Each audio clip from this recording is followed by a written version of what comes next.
Tuesday night, 6 o'clock Eastern time. Make that Wednesday night, 6 o'clock Eastern time. I'll get it straight. We've gone back and forth a few times, but make no mistake about it. We are on Wednesday night at 6 o'clock Eastern time for Florida State football talk with all of you. And, of course, with Jason Parker from NBC6. Oh, we got big game James Coleman on the line from Fifth Quarter College Football as well. Always a good show when we got James on the line. And then Logan Robinson got to take care of family matters, and he'll be joining us soon. It's always a good show when James is in the car. When James is in the car, he brings his A game. This is going to be a good show. First of all, James, what are we eating right now? Who's sponsoring your dinner tonight? This isn't dinner. This is just I got to get something because I haven't eaten all day. Dunkin' Donuts, sour cream donuts. Okay, very nice, very nice. When we get James right out of the gate off the top of the show, that's when I know it's going to be a good show. Yeah. Or it means that we're running late because it's past 6 o'clock. So I don't have my earbuds. I had to get in the car for Bluetooth, so that's the only reason. That also means when James comes in here, when James is here right at kickoff, that also means he doesn't have to come in and clean up the mess that anybody else has left here. You also scared the hell out of me there, Mark, by saying this was Tuesday. I was like, the hell day of the week is this? You can't do that, man. I always come up with some other line to open the show. This is one of the very few times ever I actually say the date, time, the day, and I screwed it up. So what are we not going to do ever again? Yeah, I should probably not open that way again. What we will do in opening is to get your spring football take. Well, I was not here last week. I apologize. Yes. The Miami Hurricanes baseball team for scheduling a 4 p.m. game. I'd like to apologize for that one. I was impressed. I'm not guaranteeing that we're going to do anything like a 10-win season or anything, but I was impressed. I was impressed with the quarterback play. I did like seeing Mackenzie Milton. I was impressed with his performance, impressed with his arm. He lived up to expectations. I like Jordan Travis, and I'm going to give James a lot of credit. We gave him credit for the last couple of weeks. I think there is going to be a legitimate battle for who will start the Notre Dame game. I think Jordan Travis showed his arm. He showed improvement there. The offensive line is still hot garbage. Still, that scares the hell out of me coming up against a Notre Dame team that's going to be coming out saying, damn the torpedoes, let's rock and roll. So I'm impressed. I have hopes of a 7-win, 8-win season. I don't think we're going to compete with Clemson to win the ACC, but I do see signs of improvement. I will give Mike Norvell credit. I will give the assistant coaches credit. I like what they've done so far, and I have hopes for a decent 2021 season. Now, come ask me that question after the Notre Dame game, and we'll see what happens there. For anybody who missed James' take, check out last week's show, but we'll give James a little bit of time to give us the cliff notes from last week in regards to your thoughts about the spring game. And I remember what's the headliner here is obviously putting in perspective how much it means. Yeah, man. Again, spring is kindergarten, graduation, Easter speech, whatever you want, whatever thing you're as an adult that your kids do that you hate paying attention to. That's it. It's for everybody. It's for the undersized running back that will never play at Florida State. His parents are going to come to the spring game, and they're going to get a chance to see him touch the ball, and everybody's going to cheer and clap and do all other kinds of stuff because the real meat and potatoes was handled during the previous weeks when nobody was able to watch. But that being said, there's Florida State is about 6 to 8 cats away from being not back, but functional. When I say that, I don't mean truly NFL caliber players, not trying to stretch and he's your favorite guy NFL player, surefire NFL player. When I go back and I look on that roster right now, I don't feel and I don't see any NFL player right now. Now that could change in the fall when all the pieces come there. But Love Taylor wasn't playing. So that's one of your – so Love Taylor, I believe it was Malcolm Ray. Lucas had a few times when he looked good, and they had a few times where he looked like he was like a special needs kid out there playing. It's just the problem is they got to have consistency out of their guys on offense. Now, again, the thing is to take the bright spots from offense. There were 3 wide receivers that looked like they could all be fighting for the number 2, number 3 job. Brian Robinson showed promise. McClain showed promise. Burrell, I think Joshua Burrell showed promise. These guys are, guys that could take it to the next level. It's all still young. So you got to believe that or hope that Parchment comes in, and then Hill from out of Louisiana, another freshman, come in. And if those 5 guys can give you any kind of rotation to where there's at least there's some guys getting open, that should be able to differentiate you from your Virginias, your North Carolina States, your Boston colleges, and things like that on offense. Now, still not enough for Miami's, the North Carolinas, the Notre Dames of the world, Florida's, that for right now. We'll know more in the fall. Defensively, number 11 is nice, but there's still no linebacker, and we still don't really know what's going on in the secondary. So, it was a lot of the things that happened with it, and there was still a lot of things that need to improve, but it's still pathetic to be able to hope that we win 7-8. So, but that's just the case. Next week, Jason, you and I go from the car. We do the show from the car, the two of us. We have to go from the car. In the car. We'll do our whole show from the car, but we also have to do babysitting, apparently, if we want to be on Logan's level. We have to babysit. Yeah, babysitting comes with it. Okay. You babysit, Jason, and I'll get myself some fast food. Deal. I'll match James, you match Logan. There we go. Do it that way. Yeah. Logan, Works thanks perfectly. for joining us. Thanks for joining us, Logan. Jason, thank you for not joining us last week. We really missed you. The comment section was really sad, and it was hard for them not having you. But they're definitely ecstatic that you're here today. I know they're ecstatic that my intelligence comes into all of that. How you're going to troll the Canes in the second half hour of today's show. Stay tuned for that, Miami fans. I know you've thrown venom at me. Logan is going to give you the hottest take you've probably heard in the 103 shows we've done. I've already given it. They know what it is. I can remind them again. Logan, that's called a tease. We're going to tease to the second. That is a tease. Yes. Now he's got to tell his little brother to eat his dinner. Otherwise, he doesn't get his dessert. See what's happening here. Now, do your parents pay you by the hour? Or do they pay you a flat rate? By the hour. Yeah, by the hour. Correct. By the hour. I wish it was more solidified and maybe opportunity of alcohol, but okay. I guess I can use this money and monetary reasons for bringing in some Hennessy, maybe a little bit of Jack Daniels. You can't handle Hennessy, son. You're not on Hennessy's level. I didn't handle it during the spring game night. I did not handle it right. I didn't know how I got home. Am I the only one out of the 3 of us who didn't drink during the spring game? I believe I might be. Correct? Yeah, I definitely drank. Okay. Drank moonshine. Looks like it. Logan, I think what last week showed us is that Jason prioritizes Miami baseball over Florida State football. Jason prioritizes what pays his paycheck.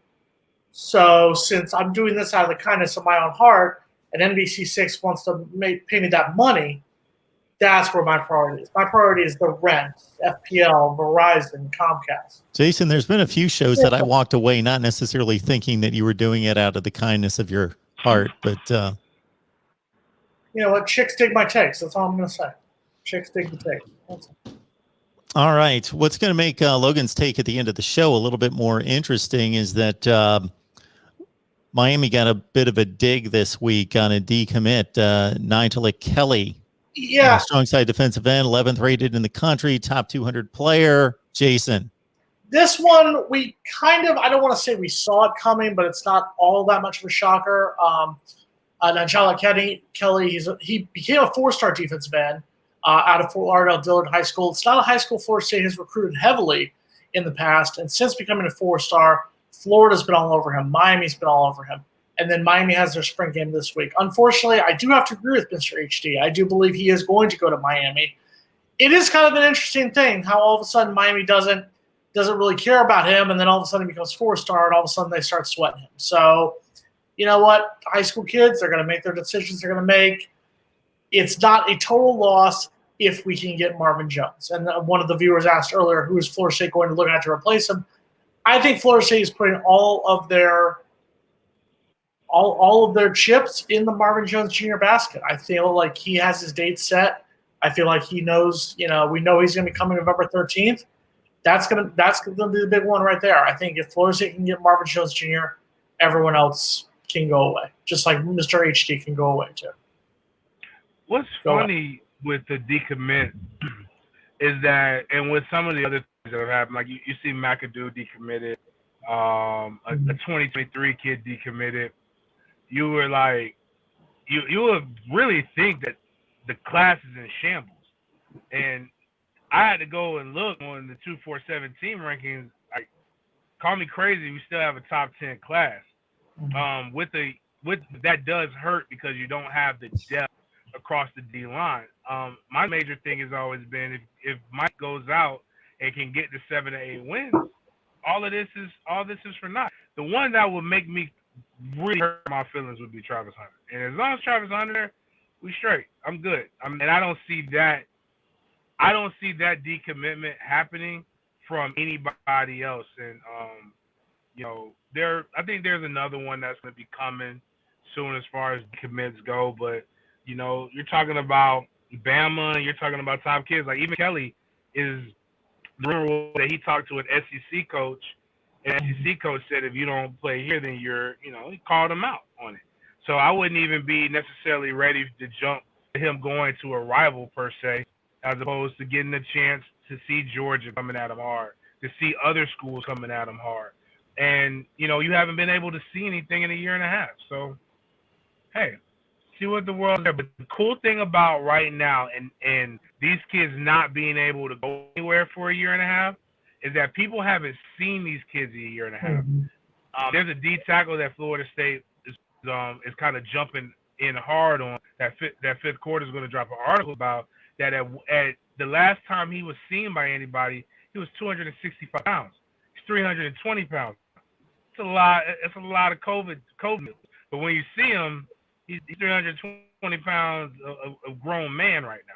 So there's probably other defensive ends, just like Kelly was a 3-star, and then people started watching his film and started seeing him, and he moved more like a 4-star.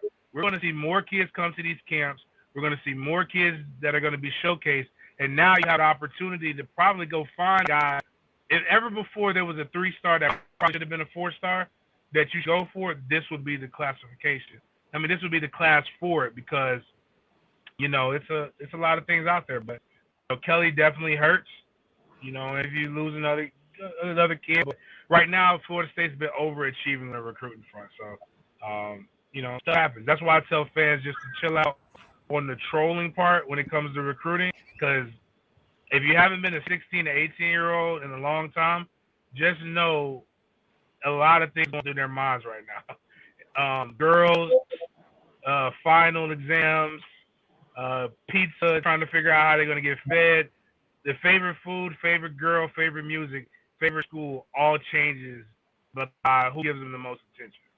But, James, you know that the Miami idiots in here are just trolling because they're like, oh, we had a great spring game. Our offense looked great, but your defense looked like crap. So that's why. Let's just be honest. You're going to get your butts kicked by Alabama. But let's move it to Logan for a second because, Logan, here's a question. Looking on that recruiting side, who will Florida State look at now more on that defensive line, defensive end, kind of that linebacker spot? Who is Florida State going to try to bring in? Obviously, we all know Marvin Jones Jr. He's the big name. But who else is Florida State looking at in the 2022 class? That's a great question, Jason, because James brought up finals, and that's exactly what my mind has been at this whole week. So I haven't been able to look at any other options recruiting-wise for defensive line, defensive ends. I'm not even a recruiting expert. I just hear whatever is told, given to me. I wouldn't know of any other names that Florida State's looking at. There is definitely a lot of talent that's available, but I don't have any specific names except for Marvin Jones Jr., I think Florida State's in the lead for. You can lie to Mark. You can lie to the Miami fans on here because none of them even graduated from high school. You can lie to everyone else. James and I we went to Florida State. We know that your exams don't matter. It's fine. We know you're lying. We know you've been drunk at bowling. We get it. We understand. It is true. The exams, I'm taking my last one after this, and then I'm done with this semester. I'm completely done. We're going to finish off fine. But haven't had much of any time to do much this week, really FSU related, because what comes first is always school, Jason. I want to become an alumni. I want to be able to have an alumni tag on the back of my car. That's been a dream of mine since coming out of becoming out of birth, and that's just something I'm going to stay focused on right now, Jason. The first shout out of the night goes to Logan's parents, who are apparently watching this to make sure that Logan is maintaining his education. So shout out to Logan's parents for actually watching tonight's show. So that crap Logan just threw out there to us. We get Falcon ERX kicking in with the super chat contribution here. Florida State, Dora the Explorer backpack is handy for FSU players to hit the transfer portal. I liked it. I liked the backpack. It was good. It was cool. It was different. I was going to notice, I think a lot, I was going to mention too real quick for what I was told recruiting wise, and the recruits all in the group chat. He randomly left, talking about Kelly, he randomly left the group chat. Sam McCall and Travis Hunter were in complete shock. They had no idea this was coming. There was no hint given to them. Kelly wasn't in contact with them, and Sean McCall was pretty hurt about the decommitment. But that also goes to show how invested, at least for right now, McCall is into this class, because a lot of people think that the 5-star recruit McCall is not really that invested, just committed out, and he's still going to look at maybe Alabama might be still a leader there, even though he's committed to Florida State. It just goes to show how this decommitment was kind of a shocker for some. At least the timing was a little different. But like James mentioned, whenever this dead period ends and they're able to be there in contact and be at facilities, it's going to change a lot of the game. And, of course, Florida State is on a roll or was on a roll. Things are going to change all over the place in the country. So and it's going to be a very fun recruiting period to cover the next 3 months. Yeah, I love everyone saying I'm decommitting. No, when you actually have a degree from school, you can't decommit. Sorry, guys. I know you guys graduated from night school. It's fine.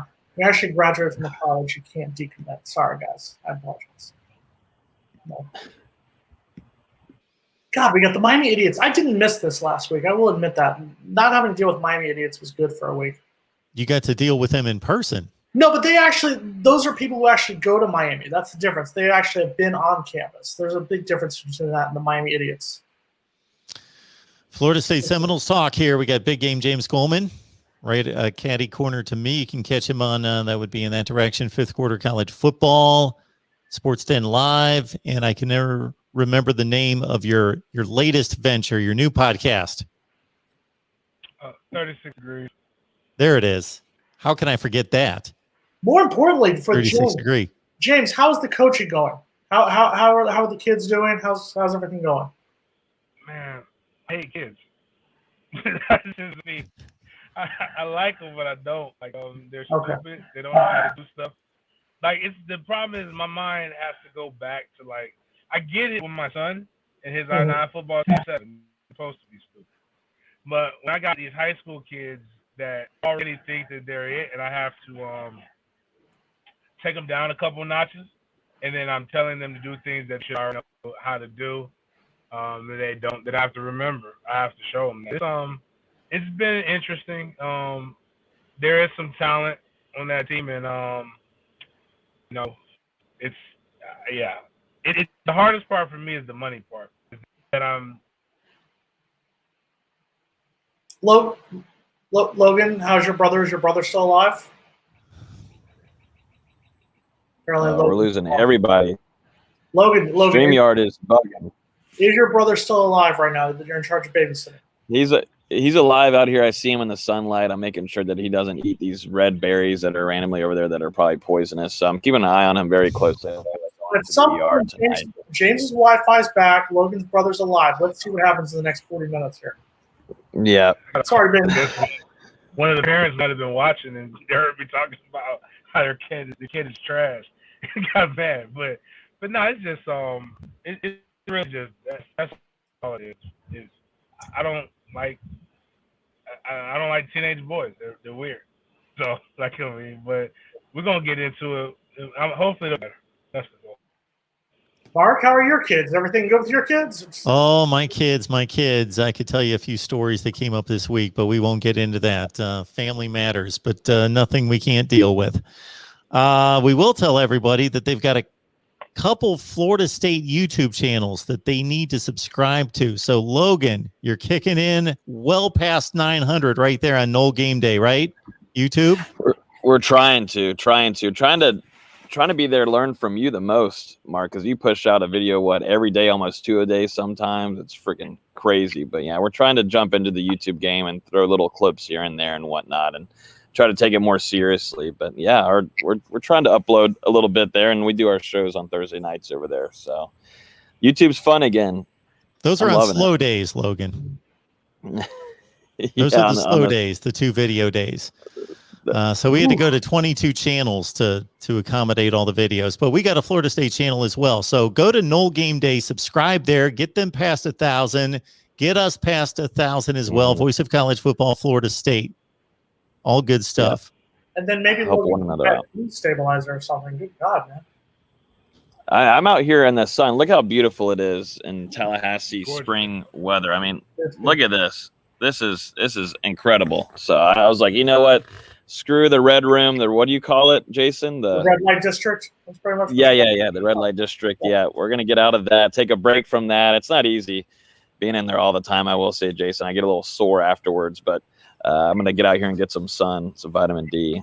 Well, Logan's doing some cruising to Tallahassee, showing us all how beautiful it is there. We're not. We're gonna keep this team. We're gonna keep this family show, guys. Look at this. We get it, Logan. It's beautiful. Just stopped raining here in Miami today after 3 days. So congratulations. Jeez.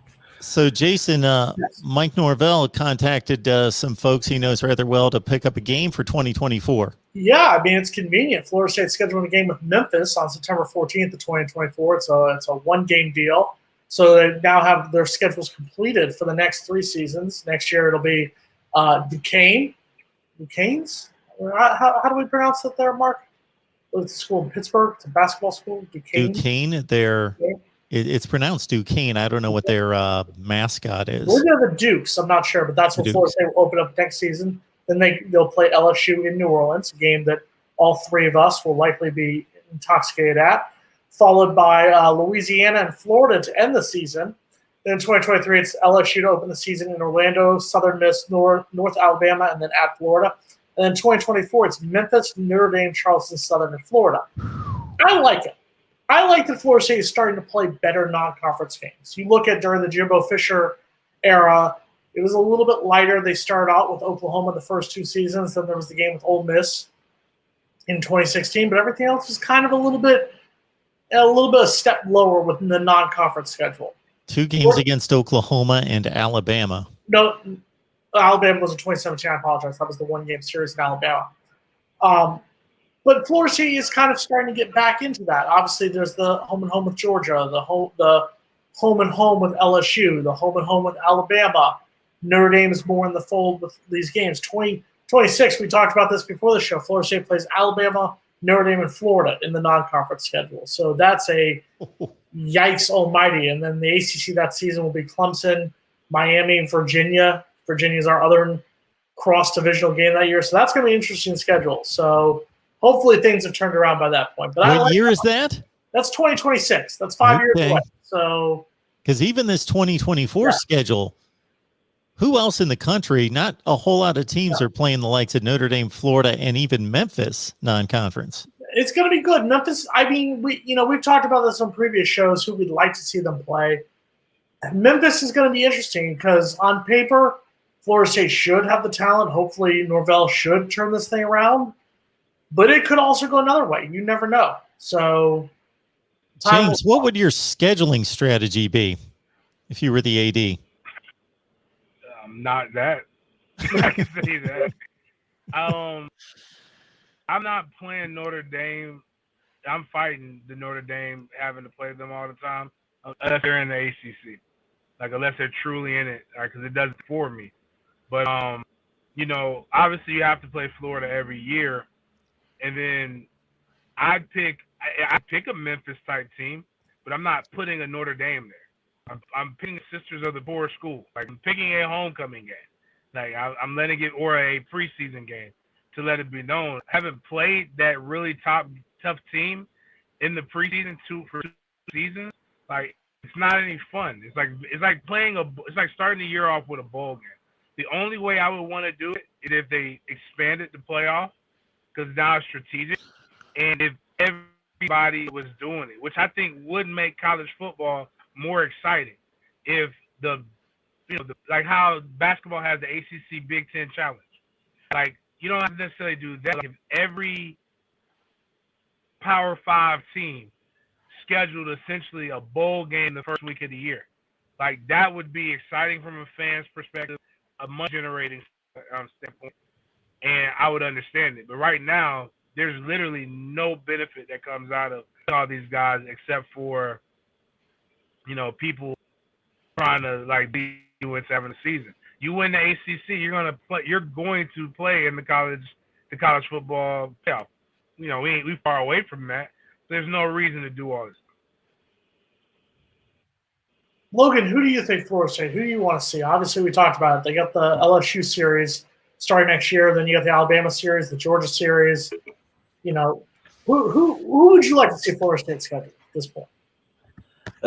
I can pick a dream one that I'd like to go to, like maybe a home and home, Jason. If you could pick any home and home, and none of this. I mean, don't get me wrong. I'm going to love being in New Orleans, but if you could pick a home and home, who would you go with? I like the ones that FSU has slated down. Eventually I would wish that they're all home and home. I would like a little USC FSU kind of situation. Definitely, I think USC's taken a little long while, but I'd like to see both programs kind of get back into their prominence and, show that they're still a big dog in college football. But I'd probably be Florida State versus USC, because I'd like traveling over there to the West Coast. One second. I'd love traveling over there to the West Coast for a little bit, and being inside the Coliseum, I think, would be really fun for a lot of FSU fans, because we had kind of a chance to be on that West Coast whenever FSU played in Pasadena. We were over there on the West Coast, but being in that Coliseum just hits differently. It did. We went there in '97. It was a great time. Mine would be Texas. We have never played Texas. That one's the one that's interesting. We've never played Texas in football. We've only played Penn State in bowl games. I wouldn't mind playing Penn State in a regular season, home and home, go to Happy Valley. But Texas is one that I feel like both programs used to be relevant. Both of the programs are trying to get relevant back on the national level once again. So I think it'd be interesting to see them play. James, who would you like to see Florida State play?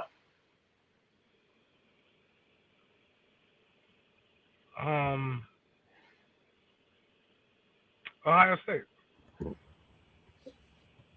Good one. Just because they're good, but they drum us right now. But Columbus is the horseshoe is dope, or whatever the hell we're gonna call it eventually. Is dope. I think both fans from both really enjoy it. Plus, I'd love to smack talk Mark for a week. That'd be phenomenal.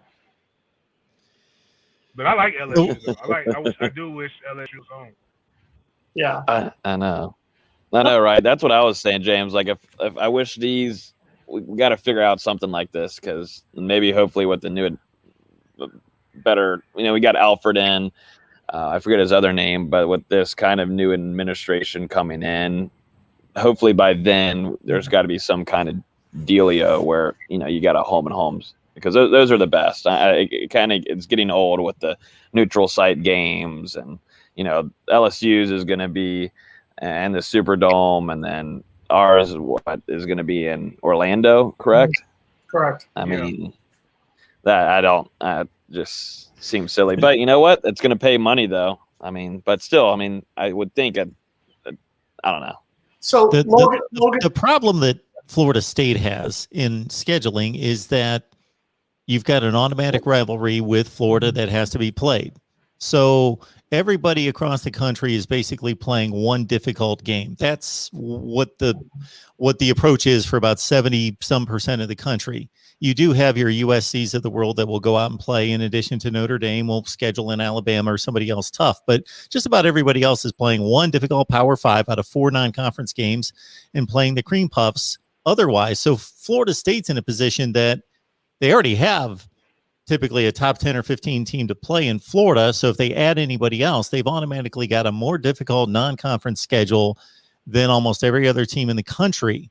And that's why the scheduling needs to be formatted into a formula. Well, and James was 100% correct when he talks about the whole Notre Dame thing. How you look at the fact that Florida State played Notre Dame 2018, 2020, and then 2021, we're going to open the season with Notre Dame. So that's 3 times in a 4-year period, and Notre Dame's not even in the ACC.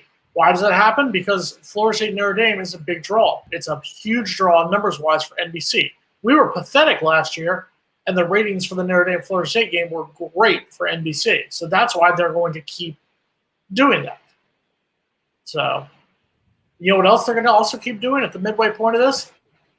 Toss it to Logan to hit the like button. I know that transition wasn't great. I had 2 weeks off. I should have polished something up. I apologize, but you know where we were going from. It's okay, Jason. It happens to the best of us sometimes.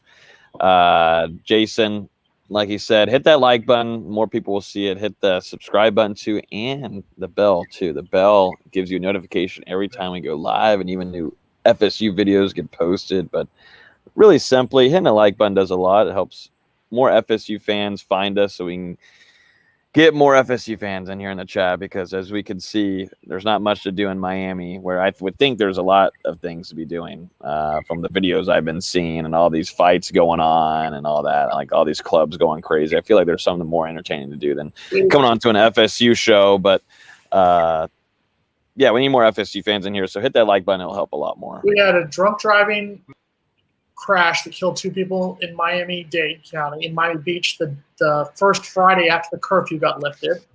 A former member of Pretty Ricky got shot at a bowling alley in Davie on Instagram. Let's see, what else do we have down here? Yeah, there's a lot of stuff that's been going on. It's been raining though the last 3 days, so that's As FSU Bones is telling us, what about this little matchup with old friend Jimbo? No. Jimbo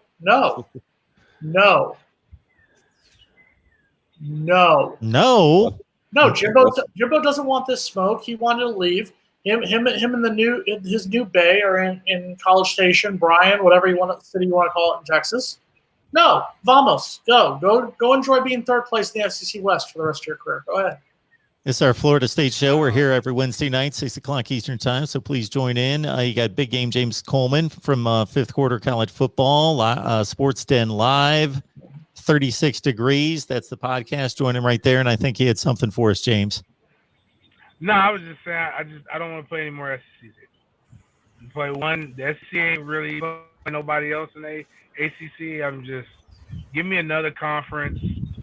I'll take Texas, like Jason was saying. But if I got to play, I got to deal with Florida. You know, they're better than us. Miami better. They're all marginal right now, but I don't want to play another marginal SEC team. And that's what Texas A&M is. They may be like one step ahead of Florida, but it's not really. Nobody's close to Bama and consistently Georgia.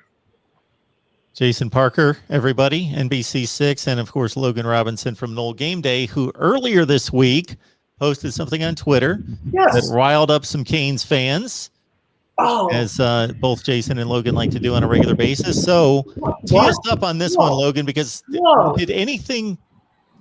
I show nothing but the utmost respect to the University of Miami alumni, those who spend time in Coral Gables, who have know what it's like to be a University of Miami graduate. I show nothing but respect for them. That was during the 3 shows I missed? It's all the dumbass fans who can't find Coral Gables on a map, who throw up a U with their hands and don't realize they got their butts kicked the last 2 games of the season. But those are the idiot fans. And you're able to detect that from a comment in a live chat? Yes, 100%. Always. 100%. Okay. That's how good All I am. right. So Logan, you made a comment, and I'll leave it up to you to explain the comment. Did anything happen to lead up to your comment? Nothing at all. It was, I think, a Monday, and I was looking to get some Twitter engagement, and I knew Miami Twitter would come through, and they did kind of decent. It was kind of boring though. They didn't have much of an argument. More of the FSU Twitter came through, retweeted, liked it, got into the arguments for me. But practically, I said good morning and daily reminder. FSU's Dalvin Cook was 2 times a better college running back than any other Miami running backs in history. have a great day. And I thought that was a nice message to some of our fans that maybe are on the Mike Rogers show. Some of them follow me on Twitter. So it's good to, like, you know, wake them up a little bit, get their day going, get them energized. It might give them some motivation to go to the gym instead of on the doobies and the Hennessy shots at the clubs. But I just wanted to get that out there and let them know, because there's not really an argument for it. I knew Jason, I had to hold it down for Jason too, because I knew he wasn't going to be on the show with us that night. So, or that week. So I had to step it up, and that was something pretty easy, because they couldn't really argue that position group that much at the running back department, at least in the college level. I know if we go to the NFL, it's different. Dalvin Cook's still a newbie there, but college running back, Dalvin Cook, and plus Miami fans, I think whenever they hear Dalvin Cook, flashbacks. I mean, it's instant nightmares, and they'll admit it in the chat. A few of them did last week, but Jason, I know that you are, you know, you might have an interesting take on this too, but at least college level, Dalvin Cook, it's a scary name for Miami fans. And I mean, he single-handedly beat Miami all 3 times Florida State played them. Without him, Florida State is on a 7-game losing streak to Miami instead of a 4-game losing streak. So Miami fans need to thank their lucky stars he left school early. I'm not saying I necessarily disagree with you, but it was a hot take, and I do appreciate you taking my role as the Miami troll last week. I do appreciate that. You stepped up like that. I don't know what your question is with Hennessy of late. You've mentioned them multiple times. Is that your new sponsor? Right. I actually need it. It would help me a little bit, but you know, if football is over with and it was stressful, and basketball's over, so I don't have to really be drinking that much. Now, I don't necessarily disagree, but I'm going to say you're sitting here saying that Dalvin Cook is better than any running back ever in the history of the University of Miami at the college level. Without a doubt. Without a doubt. I'll give you it over the last 15 years. I think we talked about this earlier today. I think the only competition would probably be maybe Edgerrin James, Willis McGahee. Those are kind of guys before your time a little bit. So I'm going to deflect to James a little bit more and Mark a little bit on this one. Where would you put Dalvin in relation to those guys? In relation to Edgerrin James, Willis McGahee, Clinton Portis, kind of that little era right there. I think those are the only guys who could compete with Dalvin. James, what do you think? I give Edge the edge. Really? But not by a lot. I think, again, college, you have to remember Miami had a stable of backs. Like, was it McGahee? Was it McGahee that was the fullback at one point? Because Portis was so good. He was. So, like, yeah, he was kind of like that. And then that was when they had Dante Davenport. They had, Clinton Portis. And then you had McGahee coming up. And then as a freshman, you had Frank Gore. In the NFL. They've got guys who have done extremely well in the NFL. And what I tell people is the NFL and college, it's the same sport, but it's a different game, if that makes sense. Like, if you find a role in a niche on a certain team, you can play that, you can fulfill that for you, especially if you're not commanding much. But like, Dalvin Cook is, to me, single-handedly the best running back that I've ever played at Florida State. So, I mean, we'll come after that. But, I mean, it's what he was able to do in 3 years and how good he was without having any other superior weapons around him. Like, you knew he was getting the ball, and you knew you could not really stop it. And the minute you stopped them from a running perspective, they just threw it to him out of the backfield. So, it was like, that's why I said. But, again, I'm speaking of Edgerrin James. I mean, I was like high school kid coming up when those guys. I remember Willis, like, playing against him. Everybody else, but like Dalvin's, having been able to watch Dalvin, knowing football a little bit more, it's hard. So like I don't know. Like I said, I give the edge to Edgerrin, but Dalvin was definitely a unique, dynamic running back.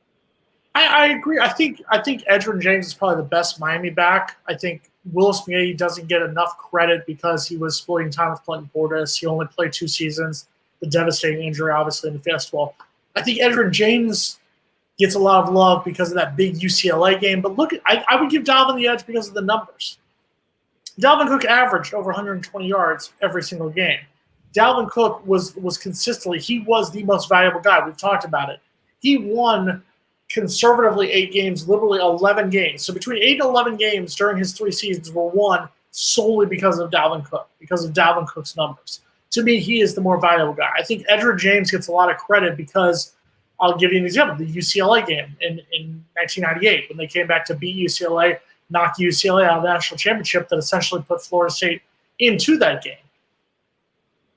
So I would say probably Dalvin number 1, Edgerrin James number 2, Willis Spaghetti number 3. But I'm always also going to give love to Warrick Dunn. Warrick Dunn to me is Dalvin's the best, but Warrick Dunn's the GOAT.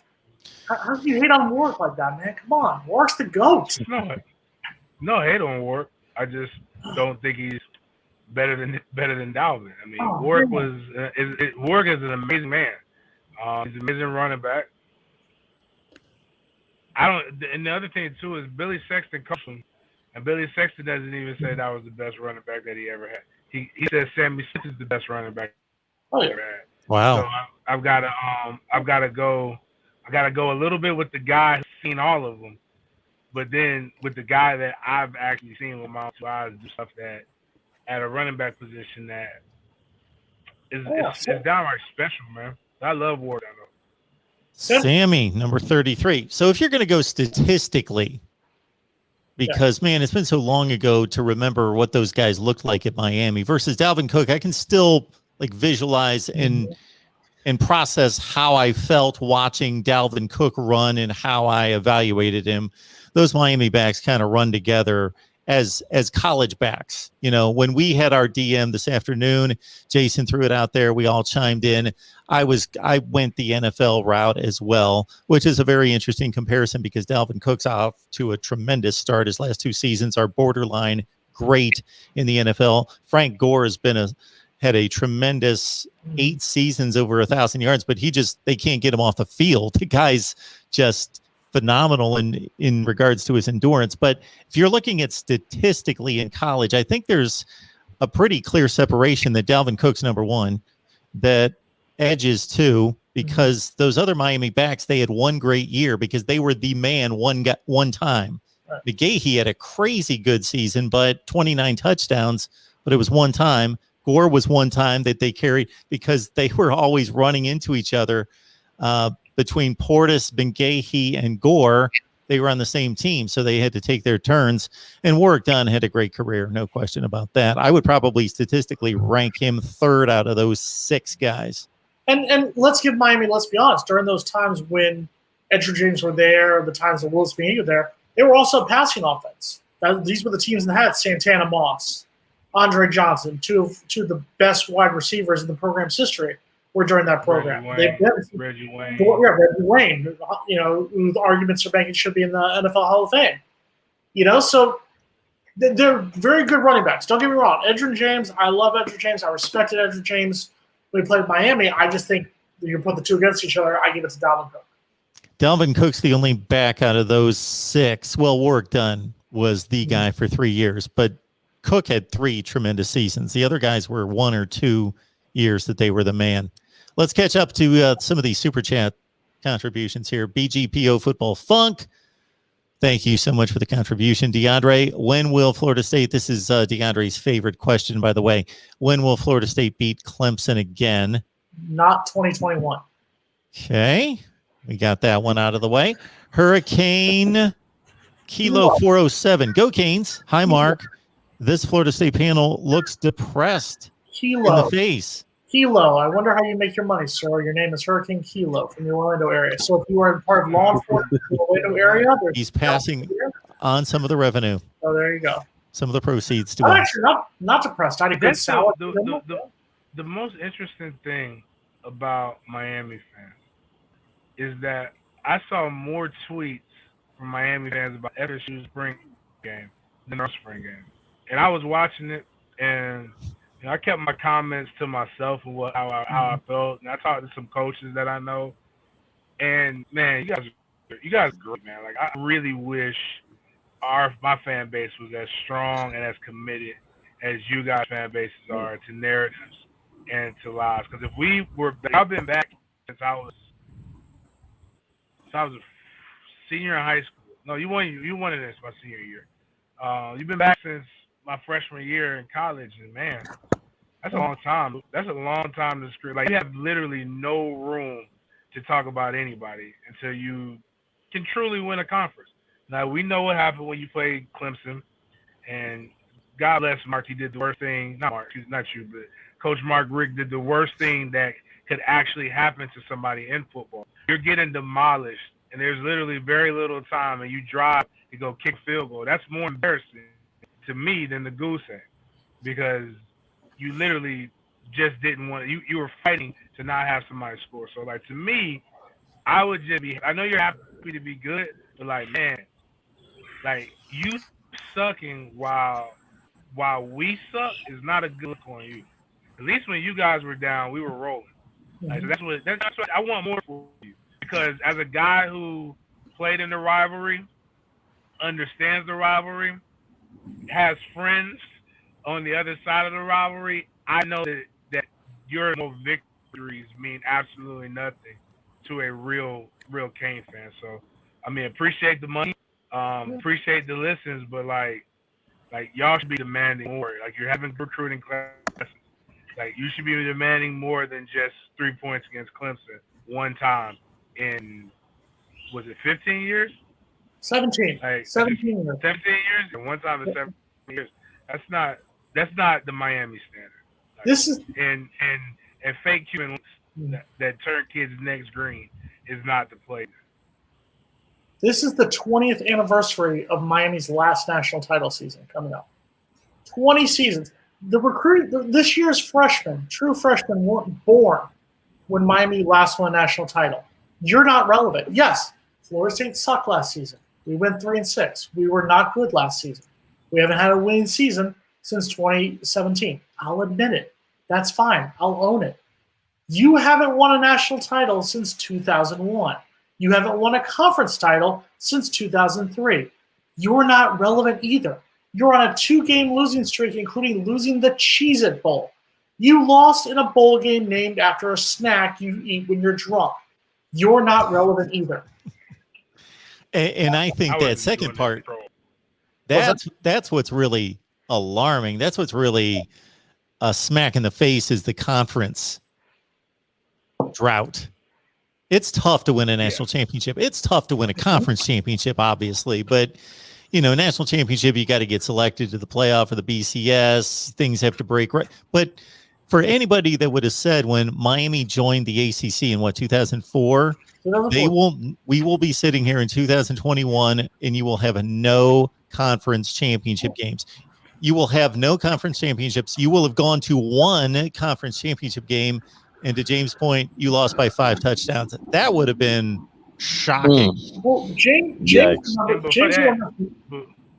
before that, Duke, Virginia, Wake Forest, Georgia Tech, multiple times Georgia Tech have been to conference championship games. Boston College. Pitt. Yeah, you're right. Pitt. All these schools have been there before you. And the craziest thing is Miami tells us they're the Lord of the Rings, right? Mm-hmm. Pitt's in our conference. Pitt has a lot of national championships from years that most of us weren't alive also. But Pitt doesn't go around talking about, we had, rings during the disco era. Or Tony Dorsett. It's just like, let's just, hey, you like your bionic quarterback. We kind of like our bionic quarterback might win, might win the job, might not.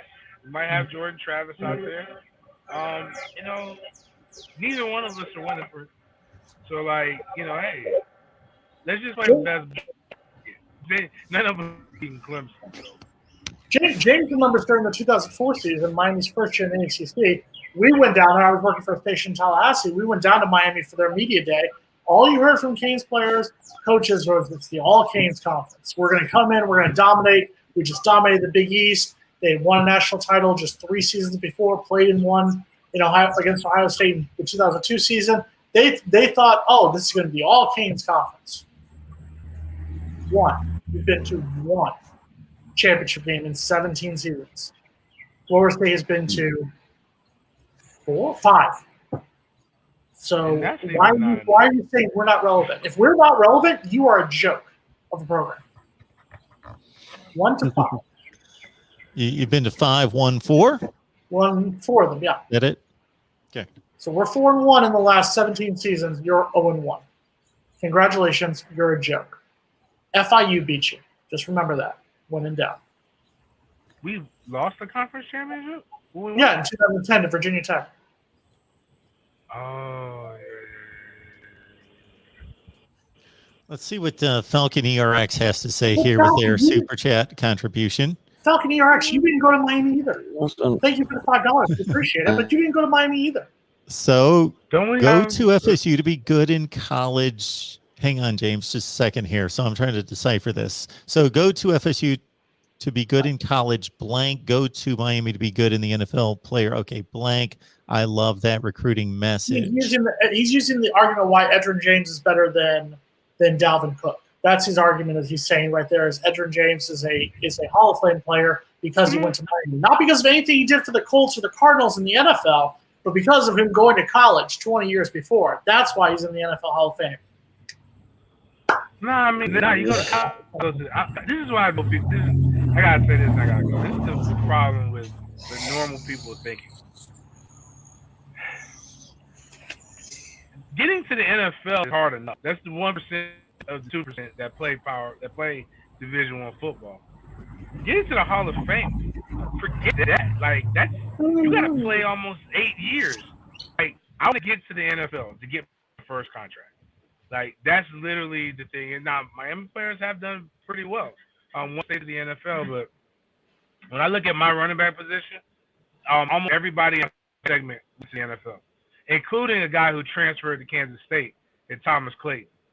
So, Leon, Lorenzo, Thomas Clayton, Greg Jones, Nick Maddox, Willie Reed, I believe B.J. Dean was with the Ravens for his for camp. So that's 8 guys in a span of years. Receiver room, tons of guys in the NFL. Once you get to the NFL, your college affiliation means absolutely nothing.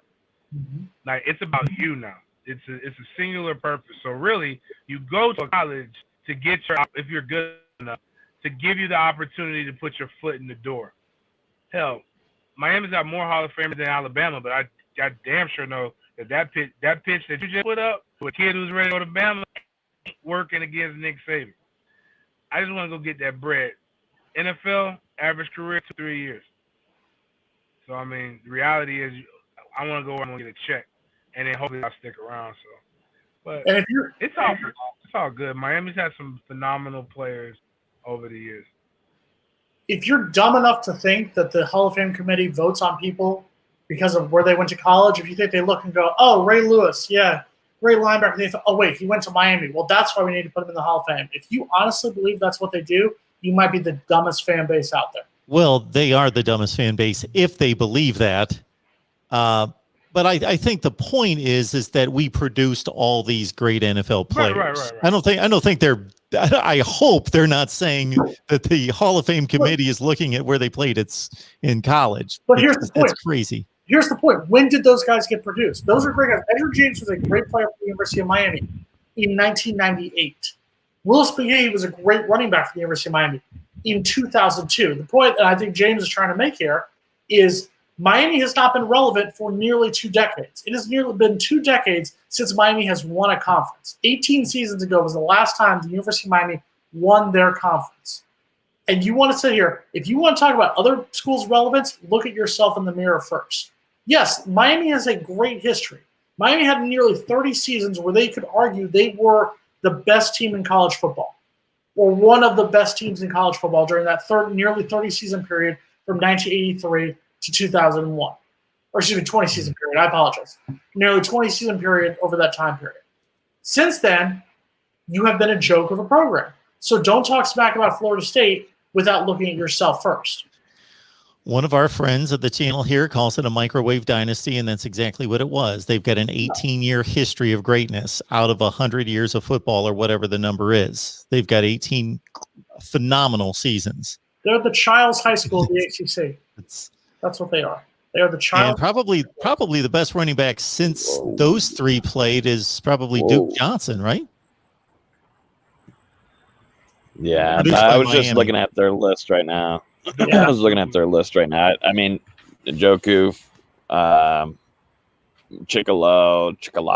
Chiki, whatever he is. I can name 3 Who? other linebackers that Florida State has. Chikalo. Oh, I thought we were sticking with running We're backs. speaking with running backs there. Oh, running backs, yeah. Who's the I one was they had? thinking of like, Who's I the was one going they back had to like the before? comment about the NFL players that are doing good. Help me out on this one, James. The running back they had after Gore. He was from down here. He just passed away. Not Jackson. Moss. Yes. Yeah. Is it Janoris? Not Janoris. No, that's North. Janoris. Tyrone Moss? I think that might be it. They had Sweetness' son down there too. Tyrone. Oh yeah, Jeremiah Jared Payton. or Jared. Jared. Yep.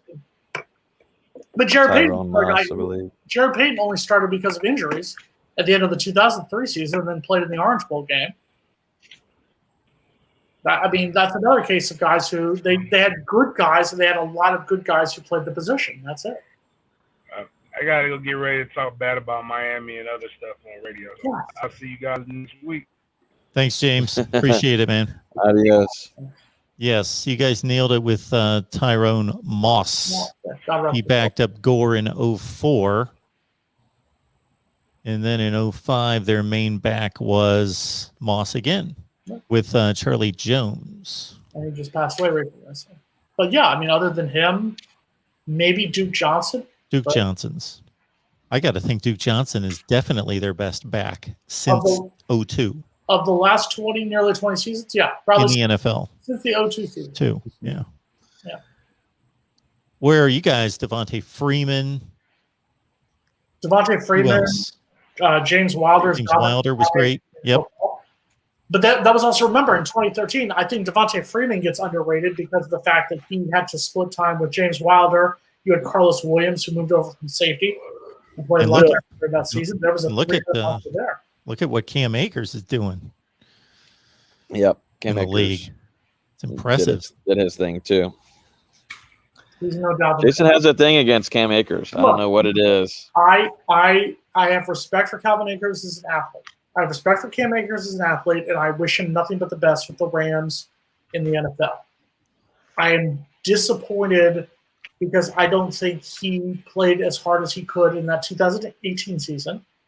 I think he's the reason that Florida State lost several of those games that they could have won or been more competitive in. But I think he is a very good running back. I think he's, if you're saying of the NFL backs of Dalvin, Devontae, and Cam, I'd put him at third right now between those 3. But I think he could move up past Devontae. He was disappointing as a sophomore, but then he came back as a man, as a junior. He had hardly any help up front, and he was making his own way. Wait, are you saying the offensive line had woes for Florida State? Don't talk bad about that unit. That's the greatest unit of Florida State football, according to Logan Robinson from No Game Day. Yeah, right. Someone help him, Mark. Rehab. All right. Yeah. He does have some horrible takes. Horrible takes, D. I know he's horrible. Horrible. All right. Horrible. I think we've done enough damage. Well, we could do more. All right, Florida State fans and just college football fans that want to help us out, head on over to Knoll Game Day, push them past 1,000 subs. I saw that the other day. You guys were hanging around 930, 940. I chimed in with my sub, and hopefully other people will as well. Got to get them over 1,000. We'd like to get over 1,000 on our Florida State channel as well. So just look up Voice of College Football Florida State. Logan, what are you going to do if you get over 1,000? What are you going to give the viewers if you get over 1,000 subscriptions? I am going to mail them a wristband. I'm going to mail them a wristband. Someone in the chat, I'm going to mail them one. So a random viewer gets a wristband, but James and I don't. Got it. Okay. Cool. Yeah, y'all don't. Yeah, that's exactly why I brought it up. Cool, Ben. Thanks, bro. Thanks, buddy. Appreciate it. No, I think you might be the fan that gets it. I mean, I would wear it. I'd wear your hat. I'd wear your wristband. I just got to send them. We just got the hats. I just got that text today. I need to go pick them up before the end of the week. Okay. I'll send you my address so I can actually get a hat. Yeah. Go ahead and get ahead and send me the address. All right. Tons of people coming in here late. So you know what you need to do. Wait for the video to post. Go back. Watch what you missed right here at the Voice of College Football. I'll be here at 8 o'clock taking your calls.